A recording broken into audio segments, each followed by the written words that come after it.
नमस्कार दोस्तों, स्वागत है आपका हमारे चैनल टेल्स बाय यशु पर। यहाँ पर आपको मिलेंगी रोचक और सस्पेंसफुल कहानियाँ। अगर आपको यहाँ पर हमारी कहानियाँ पसंद आती हैं तो कृपया करके आप हमारी वीडियोस को लाइक करें, इसको अपने दोस्तों को साथ शेयर करें और साथ के साथ अपना कमेंट करना ना भूलें। अगर आप इस चैनल पर नए हैं तो कृपया करके इसे सब्सक्राइब भी करें। आपका ज़्यादा समय न लेते हुए चलो आज की कहानी को शुरू करते हैं। नेहा के गायब होने के बाद अब तक आदित्य ने सिद्धांत के अलावा किसी के भी साथ शेयर नहीं की थी। बस एक मयंक ही उनके बारे में अच्छी तरह से जानता था। वो नहीं चाहता था कि पीहू और मरियम खामखा इस मामले में परेशान हो। पीहू का कॉल जिस तरह से अचानक से आदित्य के पास आया था, उसे समझ नहीं आ रहा था कि वो उसे क्या जवाब दे। डैड बोलो ना, कब आओगे आप यहाँ पर? बड़ी का भी फोन नहीं लग रहा है, कहाँ है वो? पीहू ने लड़ियाती हुई आवाज में आदित्य से पूछा। पीहू, माई एंजल, आपकी बड़ी और मुझे कुछ काम है बाहर, इसलिए हम लेट हो जाएंगे आने में। आप आंटी के साथ खाना खाकर आप आराम से सो जाना। आदित्य ने अपने मन को कड़ा करके पीहू से झूठ तो कह दिया था, साथ के साथ वो खुद को भी ये भरोसा दिलाना चाहता था कि उसे आज रात में ही नेहा तक पहुंचना ही है, सबसे पहले पीहू के लिए।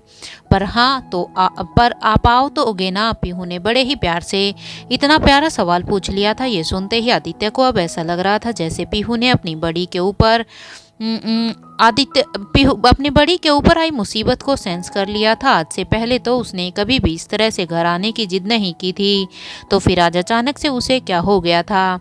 ये सब सोचकर आदित्य का गला भर आया था। बहुत ही कोशिशों के बाद उसने खुद के दिल को मजबूत किया और कहा, आप बिल्कुल चिंता मत करिए पीहू, आपकी बड़ी और मैं जरूर आ जाएंगे। कल हम दोनों मिलकर आपको स्कूल ड्रॉप कर आएंगे। आदित्य के इस भरोसे पर पीहू आंख बंद करके अंधा भरोसा करती थी। वो जानती थी कि अगर उसके डैड ने कुछ कह दिया तो उसे करके ही रहेंगे। ठीक है डैड, जल्दी आना, मैं सुबह आप दोनों के साथ ही स्कूल चलूंगी, पीहू ने कहा और फोन रख दिया। फोन रखते ही आदित्य ने अफसोस में अपनी आंखें बंद कर ली। क्या करना पड़ रहा है मुझे? अपनी ही बच्ची से झूठ बोल रहा हूँ।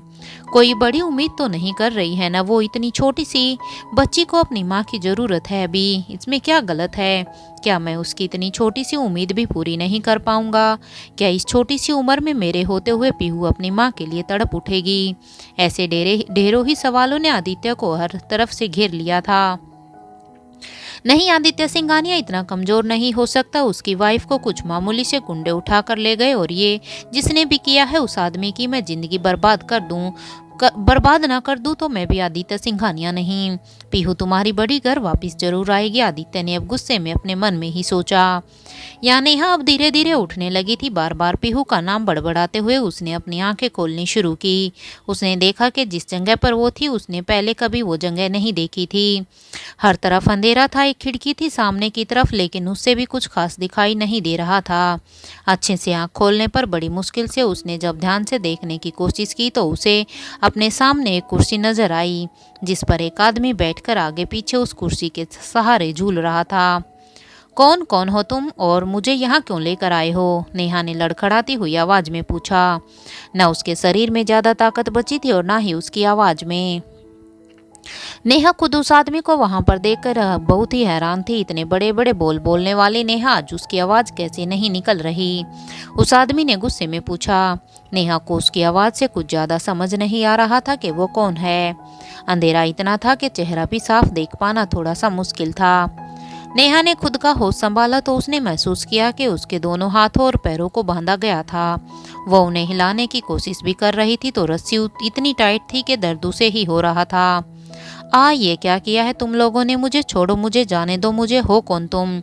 नेहा ने इसके बाद अपनी आवाज को तेज करते हुए पूछा। उसने धीरे धीरे करके खुद को उठाकर बैठा लिया था। अच्छा लग रहा है तुम्हें इस तरह से रिक्वेस्ट करता हुआ देखकर, घुटनों पर बैठकर गिड़गिड़ाता हुआ देखकर। तुम जैसे लोग सिर्फ यही डिजर्व करते हो, उस आदमी ने नेहा को देखकर हंसते हुए कहा। पर हो कौन तुम? क्या चाहिए तुम्हें मुझसे? हिम्मत है तो सामने आकर बात करो, अंधेरे में अपना चेहरा छुपाए हुए क्यों बैठे हो?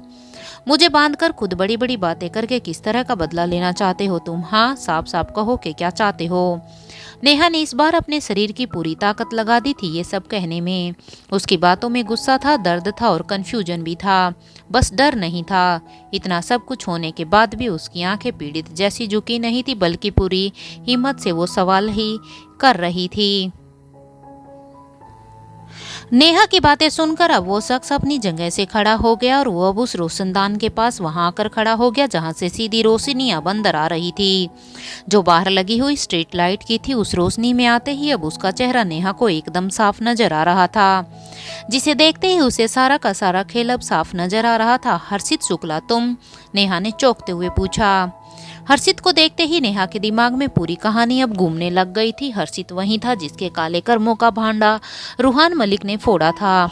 उसी का बदला लेने के लिए उसने मलिक को इतनी घटिया आरोपों में फंसाने की कोशिश की थी, लेकिन नेहा ने ऐसा होने नहीं दिया। उसने अपनी जान जोखिम में डालकर मलिक को निर्दोष तो साबित कर दिया था, लेकिन आज उसी दरियादिली की वजह से नेहा खुद एक बहुत बड़ी मुसीबत में फंस गई थी।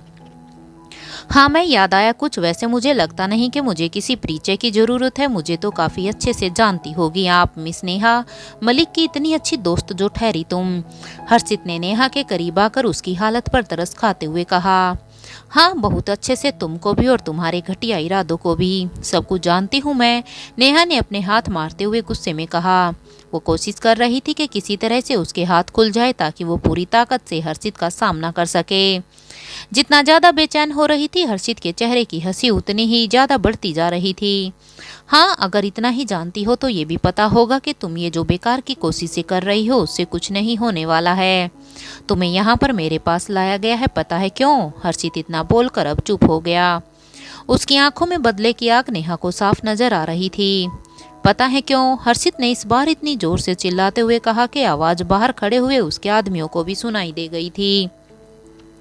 नेहा एक पल के लिए बुलंद आवाज में सहम सी गई थी, लेकिन वो बड़ी हिम्मत से हर्षित को घूरे जा रही थी। उसे लग रहा था कि वो जितना डरेगी हर्षित उस पर उतना ही ज्यादा हावी हो जाएगा, क्योंकि तुम वो हो जिसने मेरा सब कुछ छीन लिया है, मेरी इज्जत, मेरा परिवार, मेरा रुतबा, सब कुछ। तुम्हारे कारण ही मेरा इतने सालों का बना बनाया नाम ही खराब हो गया। मेरे ऊपर न जाने कितने ही केसेज हो गए, मेरी सारी संपत्ति को मुझसे छीन लिया गया और तो और मेरी बीबी ने भी मुझे डिवोर्स दे दिया। हर्षित ने चिल्लाते हुए वो सब बताया जो नेहा से उसकी नफरत का कारण था। ये तो होना ही था ना, और इतने लॉस के बारे में तुम्हें तब सोचना था जब तुम मलिक के साथ गलत कर रहे थे। तुम्हें क्या लग रहा था? हाँ, तुम इतनी स्मार्टली सब कुछ प्लान करोगे, उसे बर्बाद करोगे और आराम से निकल जाओगे, किसी को कुछ भी पता नहीं चलेगा। हाँ, तुमने या तो खुद को ओवर स्मार्ट समझ लिया था या तो दूसरों को बेवकूफ। तुम भूल गए थे शायद, जिस जगह पर तुम जैसे पापी और कपटी लोग रहते हैं उस जगह पर कुछ सच्चे लोग भी होते हैं जिनके साथ कोई गलत होते हुए नहीं देख सकता।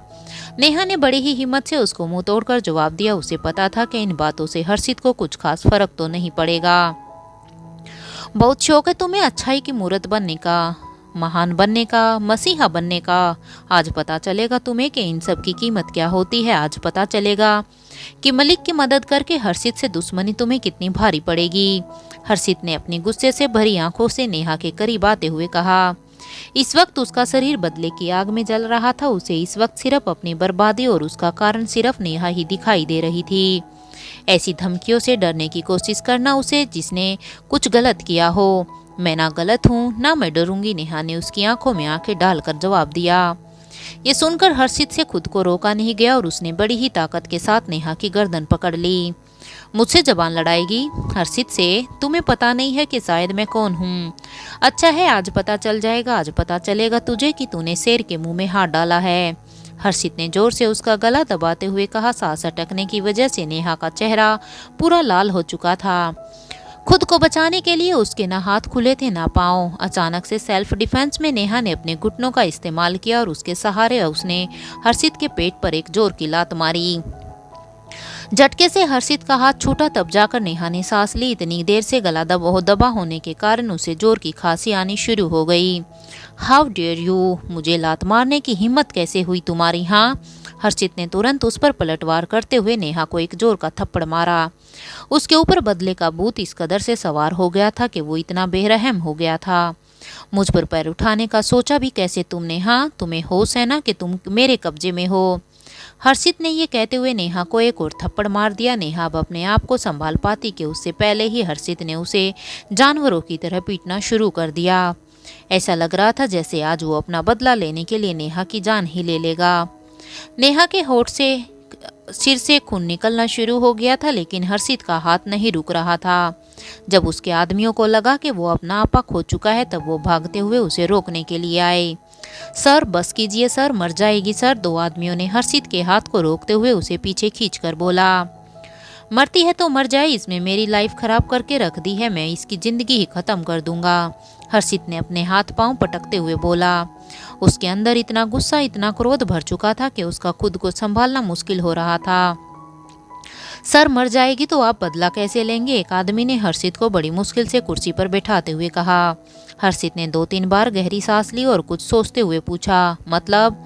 सर मतलब ये कि बदला तो तब हुआ ना जब आप जैसी ही बदनामी इसकी भी हो। जैसे आपने लोगों की बातें सुनी है ये भी सुने, सॉरी टू से, पर जैसे आप पर लोगों ने थू थू किया है वैसे ही इस पर भी करें।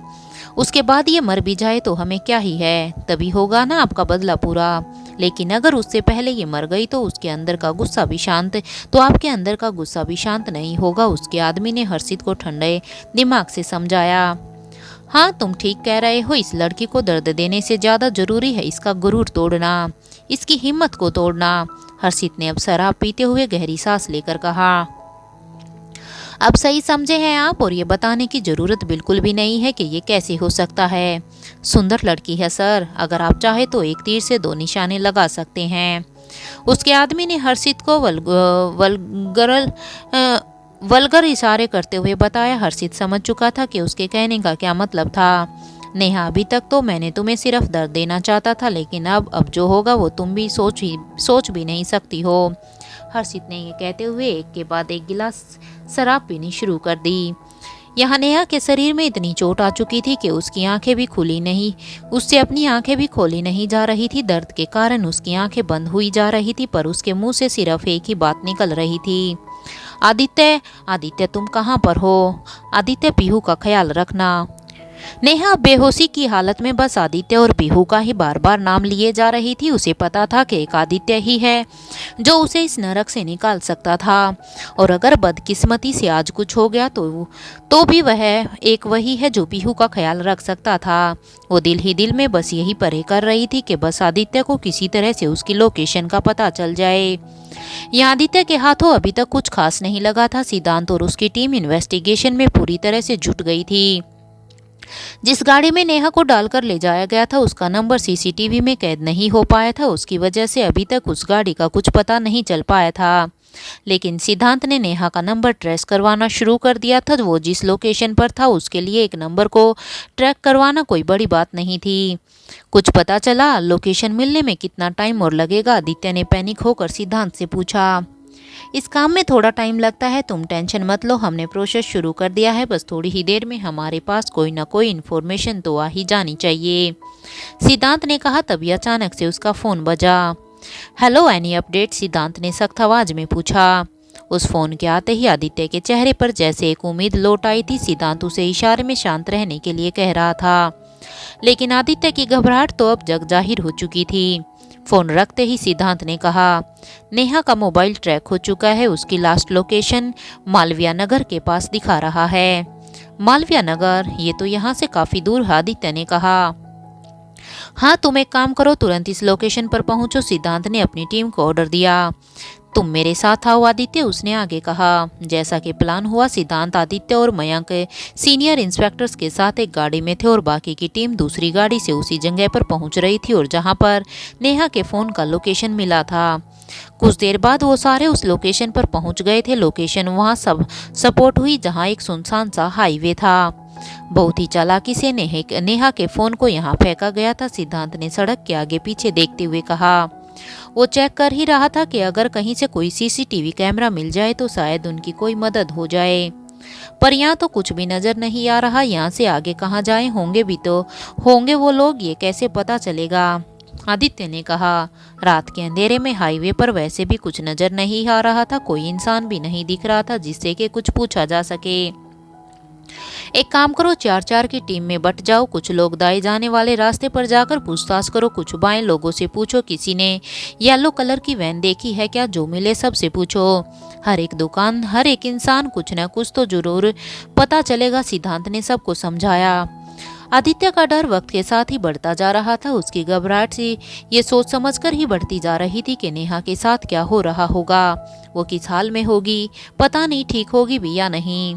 लेकिन सिद्धांत की कोशिश देखकर उसे पूरा भरोसा था कि वो लोग जल्द ही अब नेहा तक पहुंच जाएंगे। यहाँ हर्षित ने अब नेहा के साथ बहुत कुछ करने का सोच लिया था। घायल पड़ी हुई नेहा पर उसे रत्ती भर भी तरस नहीं आ रहा था, बल्कि अपने अंदर बदले और गुस्से की आग को शांत करवाने के लिए वो और भी गिरी हुई हरकत उसके साथ करने जा रहा था। नेहा, रूहान मलिक की मदद करने आई थी ना तुम? हाँ, अब अपनी मदद करना। जो तुम्हारे साथ होने वाला है उसके बाद तो शर्म से तुम खुद भी मर जाओगी। हर्षित ने हंसते हुए नेहा को देखकर कहा। उसने उस अंधेरे कमरे में रोशनी लगवाई।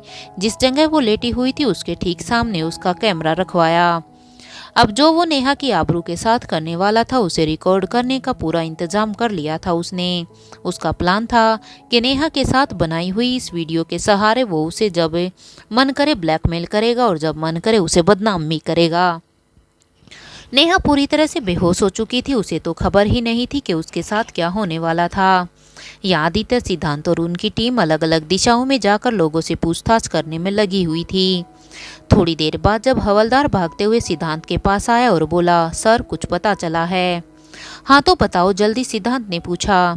सर, पास वाली बस्ती में एक बूढ़ी औरत ने उस पीली वैन को देखा है। उनका कहना है कि वो बाहर कंडी में खाना बना रही थी। उसी वक्त उसने थोड़ी दूर एक कच्चे रास्ते पर उस पीली वैन को जाते देखा, हवलदार ने बताया। Are you sure? आदित्य और सिद्धांत ने एक साथ पूछा।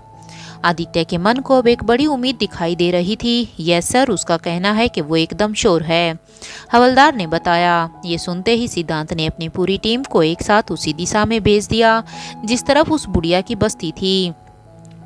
उस दिशा में बढ़ते वक्त आदित्य को एक आशा दिखाई दे रही थी कि शायद अब वो नेहा से ज्यादा दूर नहीं है। जैसे ही वो लोग हवलदार की बताई हुई जगह पर उस बुढ़िया की कुटिया पर पहुंचे, बुढ़िया ने उन लोगों को वो जगह दिखाई जहां से उसने पीली वैन को जाते हुए देखा था। सिद्धांत ने सब कुछ समझते ही अपनी टीम के साथ उसी दिशा में बढ़ना शुरू कर दिया। कुछ देर बाद उन लोगों को सामने के अंधेरे में एक गैराज नजर आया। यहाँ हर्षित अपनी गंदी नजरों और इरादों को लेकर नेहा के पास बढ़ रहा था। कमरे के बाहर 2 आदमी उसने तैनात कर रखे थे। उसने अपना मुंह इस तरह से बांध रखा था जिससे वीडियो में सिर्फ नेहा ही नजर आए। धीरे धीरे अब वो नेहा के करीब पहुंच चुका था। हर्षित अब जमीन पर बैठ गया और उसने अपने हाथों से नेहा के गालों को सहलाने लग गया। उसके हवस भरे इरादे उसकी बॉडी लैंग्वेज से साफ नजर आ रहे थे। उसने नेहा के करीब आकर उसे किस करने की कोशिश की, तभी दरवाजे से मारपीट की आवाज आनी शुरू हो गई। हर्षित बिना अपना ध्यान भटकाए बस नेहा की तरफ ही झुकता जा रहा था कि तभी किसी के हाथों ने उसे गर्दन से पकड़कर वहीं पर ही रोक दिया। तेरी इतनी हिम्मत, नेहा को छूने की कोशिश की। Seize my you bloody, Aditya ने कहते हुए हर्षित को गर्दन से पकड़ा और नेहा से घसीटते हुए दूर किया। उस बुढ़िया की बताई हुई जगह से ही निकल गई। कुछ दूर आकर सिद्धांत ने जब ढूंढना शुरू किया तो उसे शक हो गया था कि हो ना हो नेहा को इसी गैराज में रखा गया था। हर्षित कुछ समझ पाता कि उससे पहले उस पर लात और घूसों की बीच बौछार होना शुरू हो गई। घायल नेहा को देखकर आदित्य बौखला सा गया था। उसके सिर पर हर्षित की मौत का अब खून सवार हो गया था। नेहा की हालत देखकर उसने अंदाजा लगा लिया था कि हर्षित ने क्या किया था, और ये सोच कर आदित्य और ताकत से हर्षित को अब मार रहा था। बाहर पुलिस ने सिद्धांत के कहने पर हर्षित के आदमियों को अपनी हिरासत में ले लिया था। जब सिद्धांत ने अंदर आकर देखा तो आदित्य ने हर्षित को मार मार कर उसकी हालत ही खराब कर दी थी। हर्षित के शरीर में हर जगह से खून बह रहा था। सिद्धांत नेहा की हालत देखते ही समझ गया था कि आदित्य को इतना गुस्सा क्यों आया होगा। उसने 2 लेडी इंस्पेक्टर को नेहा की हालत देखने के लिए बुलाया और खुद आदित्य को संभालने में लग गया। आदित्य संभालो खुद को, सिद्धांत ने उसके हाथों को पकड़ने की कोशिश करते हुए कहा। हर्षित खून से लथपथ बस हाथ जोड़कर खुद को बचाने के लिए भीख मांग रहा था, लेकिन आदित्य को इस वक्त कुछ भी दिखाई नहीं दे रहा था। छोड़ो मुझे, इसने नेहा के ऊपर हाथ उठाया है, मैं इसे जिंदा नहीं छोड़ूंगा, आदित्य ये कहते ही और जोर से अब हर्षित को मारना शुरू कर देता है। आदित्य, इसे सजा मिलेगी लेकिन कानूनी तरीके से। तुम हटो पीछे। सिद्धांत ने इस बार भी आदित्य को पकड़ने की कोशिश की, लेकिन आदित्य ने इस बार सिद्धांत को भी पीछे धक्का दे दिया। सिद्धांत ने कई सालों बाद आदित्य को इतने गुस्से में देखा था। उसे देखकर ऐसा लग रहा था जैसे वो हर्षित की जान लेकर ही मानेगा। नेहा को छुआ, उस पर हाथ उठाया। तेरे तो मैं, कहते हुए आदित्य हर्षित को बस मारे ही जा रहा था। सिद्धांत ने इस बार अपने 2 हवलदारों की मदद से आदित्य को हर्षित से दूर किया। हर्षित घायल होकर बस जमीन पर ही गिरा पड़ा रहा, जिसके बाद उसे उठाते ही अरेस्ट कर लिया गया। आदित्य तुरंत नेहा के पास पहुंचा तो उसके चेहरे पर हर जगह पर निशान थे। होठों से खून बह रहा था और गाल पर सूजन थी। आदित्य जैसे जैसे उसे छूकर महसूस कर रहा था, उसकी आंखों से आंसू आते जा रहे थे। आदित्य, संभालो खुद को, हमें जल्दी इसे लेकर अस्पताल निकलना होगा, सिद्धांत ने आदित्य को हिम्मत देते हुए कहा। दोनों लेडी इंस्पेक्टर ने नेहा को उठाया और आदित्य को की गाड़ी में बैठाने में मदद की। तुरंत हॉस्पिटल चलो, सिद्धांत ने बैठते ही अपने ड्राइवर से कहा। आदित्य तो इस वक्त बिल्कुल भी कुछ समझ नहीं पा रहा था। वो बस अपने रुमाल से नेहा के निकले हुए खून को साफ किए जा रहा था। कभी उसके हाथ कांप रहे थे तो कभी उसके आंसू टपकते जा रहे थे। आदित्य का ये रूप देखकर सिद्धांत पूरी तरह से हिल गया था। उसने आदित्य को आज से पहले इतना कमजोर कभी भी नहीं देखा था। आदित्य को इतना गुस्से और घबराहट में देखकर ड्राइवर के भी अब पसीने छूट रहे थे। जितनी जल्दी हो सके उसने गाड़ी भगाकर हॉस्पिटल पहुंचाने की कोशिश की। पास के हॉस्पिटल पहुंचते ही नेहा को एडमिट किया गया और उसका इलाज शुरू हुआ। यहाँ नेहा के घाव में दवा लगनी शुरू हो गई थी, लेकिन आदित्य की सांसें अब भी तेज थी। उसके दिमाग से नेहा की इस हालत की छवि निकल ही नहीं रही थी। सिद्धांत ने अब उसके कंधे पर हाथ रखते हुए कहा, शांत हो जा भाई, नेहा ठीक हो जाएगी। नहीं, जब तक उस हर्षित को मैं मार नहीं देता चैन से नहीं बैठूंगा, आदित्य ने अब गुस्से में हाँफते हुए कहा। यार, उसको हम लोग देख लेंगे, पुलिस संभाल लेगी, तुम बस नेहा का ख्याल रखो और अपना भी, सिद्धांत ने कहा। मुझे पता है तुझे गुस्सा आ रहा है, तेरा दिमाग खराब हो रहा है, लेकिन कानून पर भरोसा रखो, वो अपना काम अच्छे से करेगा। इस केस को मैं पर्सनली हैंडल करूंगा, ट्रस्ट में, सिद्धांत ने कहा।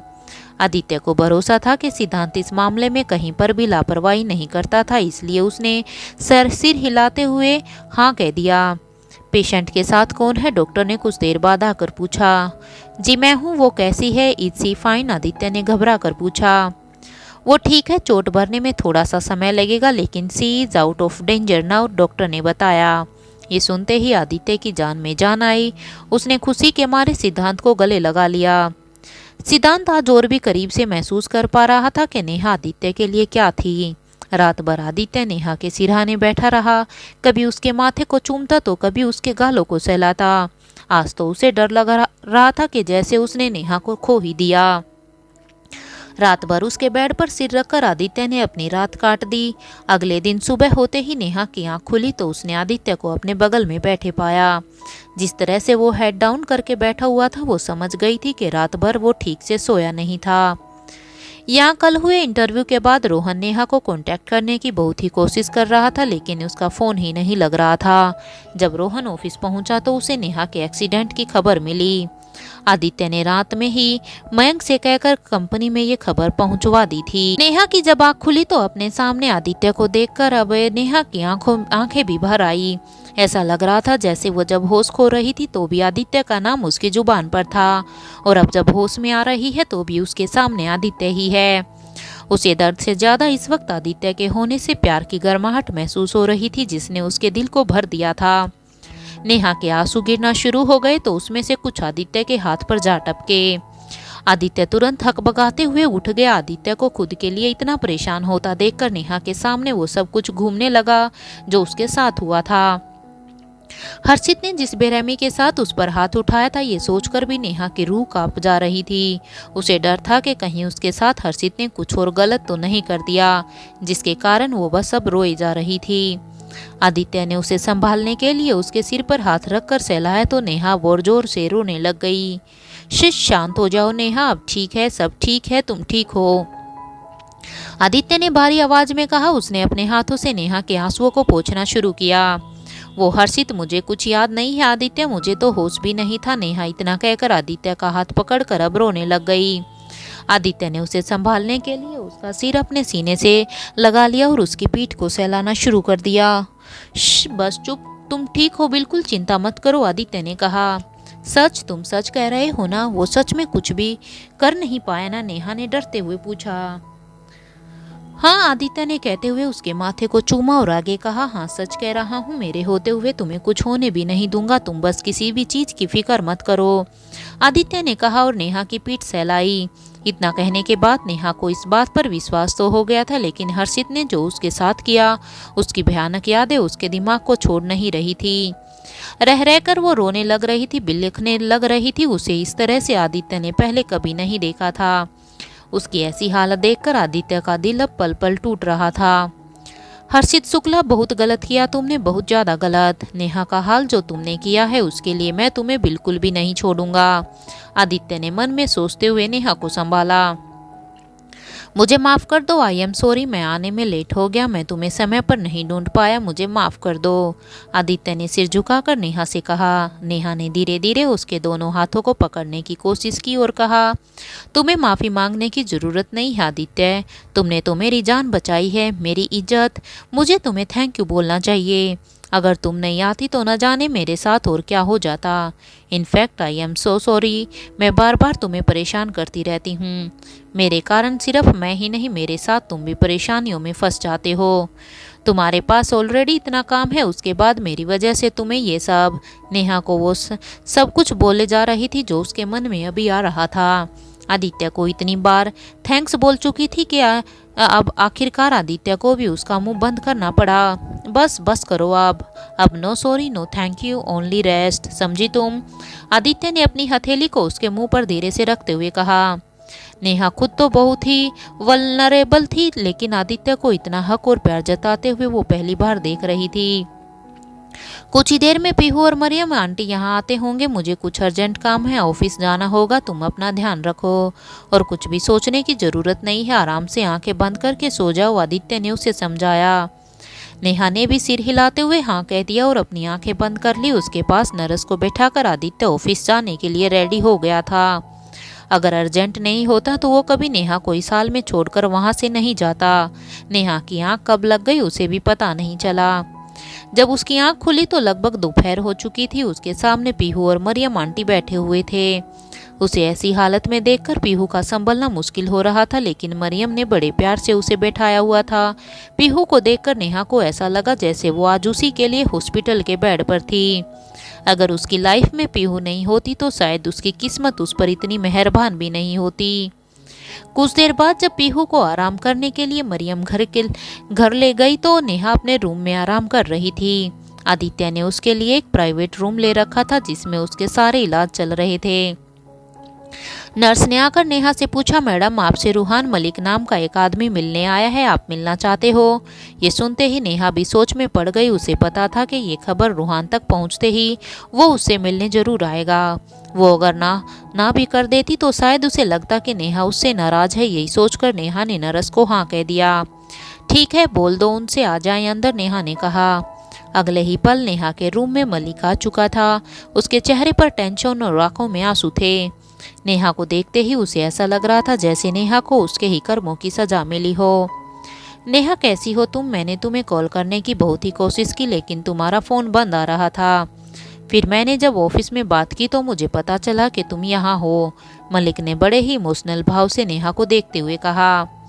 मलिक ने ये कहते हुए अपने सर्वेंट्स की हेल्प से कई सारे गिफ्ट्स नेहा के रूम में रखवा दिए थे। उन गिफ्ट्स में फ्लावर्स, फ्रूट, जूस सब कुछ शामिल था। अरे पर इन सब की क्या जरूरत थी? तुम मिलने आए हो, इतना ही बहुत था। नेहा ने उन गिफ्ट्स की ओर देखते हुए पूछा। नेहा ये जताना नहीं चाहती थी कि ये सब किसने करवाया था, लेकिन मलिक इस बात से जरा भी अनजान नहीं था। नेहा ये सब कैसे? मलिक ने सच जानने के लिए नेहा से डायरेक्टली पूछा। वो एक छोटा सा एक्सीडेंट हो गया था, नेहा ने हिचकिचाते हुए कहा। कोई भी उसे देखकर कह सकता था कि वो साफ झूठ बोल रही थी। नेहा तुम्हारे लड़खड़ाते हुए शब्द बता रहे हैं कि तुम झूठ बोल रही हो। क्या छुपाने की कोशिश कर रही हो तुम? और क्यों? क्या करोगी हर्षित का नाम छुपाकर, वो भी मुझसे? रूहान ने तेज आवाज में कहा। उसकी टोन में गिल्ट के साथ साथ हर्षित के लिए गुस्सा भी साफ सुनाई दे रहा था। उसकी बात सुनकर नेहा ने लंबी गहरी सांस ली और कहा, रूहान, तुम्हें इस बारे में गिल्ट लेने की कोई भी ज़रूरत नहीं है। जो कुछ भी हुआ है उसमें तुम्हारी कोई गलती नहीं है। नेहा ने कहा, बस करो नेहा, अब तो मान लो कि मैंने तुम्हारी लाइफ मैस कर दी है। मेरे कारण हर्षित ने तुम्हारे साथ जो कुछ किया उसके लिए उसे बहुत ही बड़ी कीमत चुकानी होगी। भले ही वो जेल में है, लेकिन मैं इंश्योर करूंगा कि उसे कड़ी से कड़ी सजा मिले। मलिक ने गुस्से में कहा। ये सुनकर नेहा को भी हर्षित का जानवर भरा रूप याद आ गया था। वो खुद भी हर्षित पर किसी भी तरह की दरियादिली नहीं चाहती थी। अरे पर इस बात का शुक्र मनाओ कि मैं बच गई हूँ। नेहा ने लाइट मोड में माहौल हल्का करने के लिए कहा। और हाँ, हमारा लंच अभी भी बाकी है। नेहा ने मलिक की टेंशन कम करने के लिए कहा, जिसे सुनकर अब मलिक मुस्कुरा दिया। भले ही नेहा उसका मूड ठीक करने की कोशिश कर रही थी, लेकिन मलिक अंदर ही अंदर गिल्ट से भर चुका था। उसे पता था कि नेहा के साथ जो कुछ भी हुआ वो सिर्फ उसकी अच्छाई का नतीजा था। उसे बुरा इस बात का लग रहा था कि हर्षित ने मलिक के नाम का गुस्सा नेहा पर उतार दिया था। कुछ देर बात करने के बाद मलिक वहां से लौट गया। जैसे ही वो निकला, मरियम नेहा का डिनर लेकर हॉस्पिटल पहुंच गई। उसे लगा था कि शायद आदित्य को लेट हो जाए, वो भी हॉस्पिटल ना आ पाए, इसलिए उन्होंने नहीं सोचा था कि इतना थकने के बाद भी वो आज फिर से अस्पताल आएगा। नेहा ने भी आदित्य को समझाने की कोशिश की कि उसे घर जाकर आराम करना चाहिए, लेकिन आदित्य अब किसी की भी नहीं सुन रहा था। उसे अच्छा लगता था रात भर नेहा के करीब बैठकर उसका ध्यान रखना। रात में वो नेहा को पकड़कर सोया था, जिससे कि जब भी नेहा करवट ले तो आदित्य उसकी मदद कर सके। नेहा के शरीर पर जो जख्म थे वो भरने में थोड़ा समय ले रहे थे। वो थोड़ा भी हिलती थी तो उसे दर्द होता था, इसलिए आदित्य हर पल उसके साथ रहना चाहता था, उसका दर्द बांटने के लिए। कई बार नेहा सपने में अपने साथ हुए हादसे को देखकर डर जाया करती थी, डर के उठ जाया करती थी। उस वक्त आदित्य उसे अपने प्यार भरी हथेलियों से सहलाकर वापस सुलाता था, उसके माथे पर किस करके उसे सेफ और सिक्योर करने का एहसास दिलाता था। धीरे धीरे दिन बीत रहे थे। आदित्य ऑफिस और हॉस्पिटल की भागदौड़ में लगा हुआ था। एक तरफ वो अपने काम में भी कंप्रोमाइज नहीं करना चाहता था और दूसरी तरफ वो नेहा की केयर में भी किसी भी तरह की कमी नहीं छोड़ रहा था। मरियम भी हैरान थी ये देखकर कि आदित्य ये सब मैनेज कैसे कर रहा था। कुछ दिन बीत चुके थे। निर्मला सिंघानिया अपने सिंघानिया विला के लिविंग रूम में बैठी हुई थी। उसने अपने खबरियों को नेहा और आदित्य के आसपास बिछा रखा था, जिनके जरिए उसे पल पल की खबरें मिल रही थी। जिस तरह से आदित्य पूरी तरह से नेहा की सेवा में लग गया था, ये देखकर उसकी मां निर्मला के अंदर अब गुस्सा बढ़ता ही जा रहा था। ऐसा क्या किया इस लड़की ने जो आदित्य उसके लिए ये सब कुछ कर रहा है, और कैसे? I mean how? This is not our Aditya, Neha ने गुस्से में बड़बड़ाते हुए कहा। उसका पति राजीव उसे लिविंग रूम के दूसरे सोफे पर बैठाकर उसे देख रहा था। वो जानता था कि निर्मला किस बात को लेकर परेशान थी। मुझे तो समझ नहीं आता कि आखिर ऐसा क्या किया है उस लड़की ने जो हमारे घर की बहू बनने के बिल्कुल भी लायक नहीं है, निर्मला ने आगे कहा। राजीव उसके इमोशंस को अच्छे से समझ रहा था, लेकिन वो उसकी तरह गुस्से में रिएक्ट करने वालों में से नहीं था। उसने कुछ देर तक निर्मला को सुना, फिर बड़े ही पेशेंस के साथ अपनी बात कही। मुझे लगता है तुम जितनी भी जल्दी क्यों ना कर लो वो यूजलेस ही होगा। सबसे पहले फोकस इस बात पर करो कि वो लड़की आदित्य की लाइफ से जाए कैसे। ऐसा ना हो कि बहुत देर हो जाए और आदित्य के मन में उसके लिए फीलिंग्स आ जाएं, राजीव ने कहा। तो तुम्हें क्या लग रहा है मैं कोशिश नहीं कर रही? मैंने तो उसे पैसे तक ऑफर किए, यहाँ तक कि उसे ब्लैंक चेक तक दे दिया था। ये भी कहा कि वो जितनी चाहे उसमें रकम भर ले, बस आदित्य का पीछा छोड़ दे। लेकिन उसने कुछ भी नहीं कहा। उसका रिएक्शन साफ बता रहा था कि वो आदित्य को नहीं छोड़ेगी, वो उसी की वाइफ बने रहना चाहती है। निर्मला ने चिढ़ते हुए राजीव को वो सारी बातें बताई जो उसने नेहा के साथ हुई थी। मैंने तो उसकी हेल्प की थी, उसे अकेला देखकर पहली मुलाकात में ही आई फेल्ट हर पेन, पर मुझे नहीं पता था कि ये सब करने की वजह से मुझे ये दिन देखना पड़ेगा, उसने आगे कहा। उसके ध्यान में तो वो बात आ रही थी जो कल समीरा ने फोन पर उसे बताई थी। उसने सोचा कि राजीव को भी इस बात की जानकारी होनी चाहिए। तुम्हें पता है, मैंने सुना है कि आदित्य पिछले कई दिनों से बस उस लड़की की देखभाल में लगा हुआ है और इसी चक्कर में उसने अपना सबसे इम्पोर्टेंट प्रोजेक्ट भी छोड़ दिया है। वो प्रोजेक्ट जिसमें सिर्फ आदित्य ही नहीं बल्कि सिंघानिया ग्रुप ऑफ इंडस्ट्रीज के सीनियर्स मेंबर्स की भी मेहनत लगी हुई थी, निर्मला ने बताया। क्या निर्मला की बात सही थी? क्या राजीव और निर्मला अपने बेटे का ये बदला हुआ रूप स्वीकार कर पाएंगे? क्या निर्मला फिर से नेहा और आदित्य को अलग करने की कोशिश करेगी?